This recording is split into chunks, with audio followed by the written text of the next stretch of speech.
Woe to the land shadowed with buzzing wings, which is beyond the rivers of Ethiopia, which sends ambassadors by sea, even in vessels of reed on the waters, saying, Go, swift messengers, to a nation tall and smooth of skin, to a people terrible from their beginning onward, a nation powerful and treading down, whose land the rivers divide. All inhabitants of the world and dwellers on the earth. When he lifts up a banner on the mountains, you see it, and when he blows a trumpet, you hear it.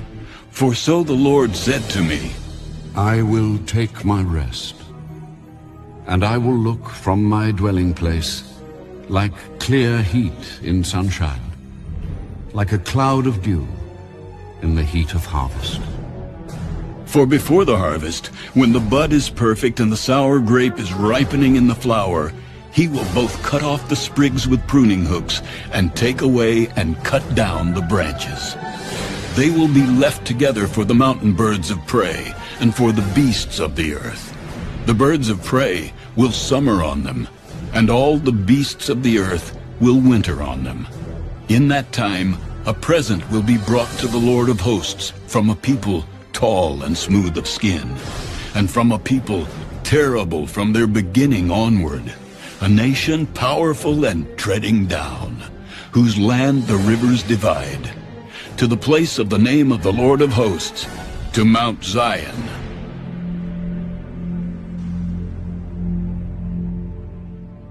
Isaiah chapter 19. The burden against Egypt.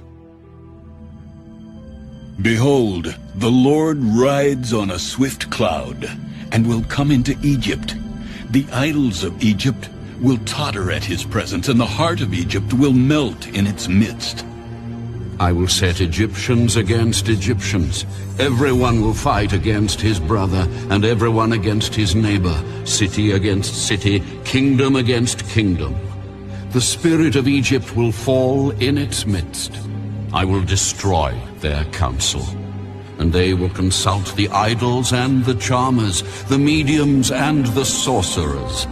And the Egyptians I will give into the hand of a cruel master, and a fierce king will rule over them. Says the Lord of hosts, the waters will fail from the sea, and the river will be wasted and dried up.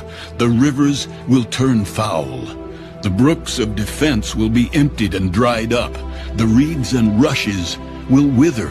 The papyrus reeds by the river, by the mouth of the river, and everything sown by the river will wither, be driven away, and be no more. The fishermen also will mourn. All those will lament who cast hooks into the river, and they will languish who spread nets on the waters.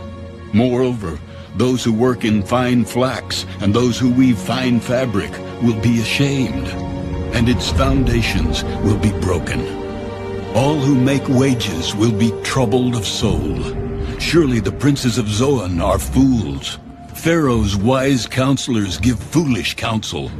How do you say to Pharaoh, I am the son of the wise, the son of ancient kings?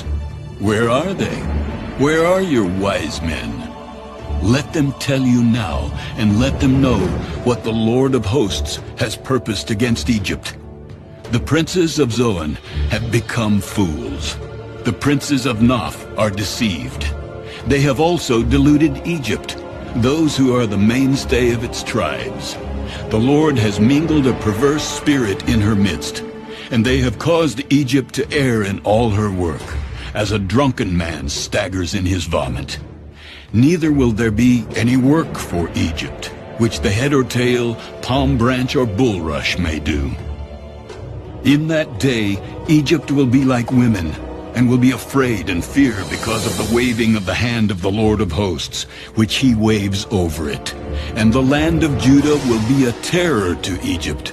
Everyone who makes mention of it will be afraid in himself because of the counsel of the Lord of hosts, which he has determined against it. In that day, 5 cities in the land of Egypt will speak the language of Canaan and swear by the Lord of hosts. One will be called the City of Destruction. In that day, There will be an altar to the Lord in the midst of the land of Egypt, and a pillar to the Lord at its border. And it will be for a sign and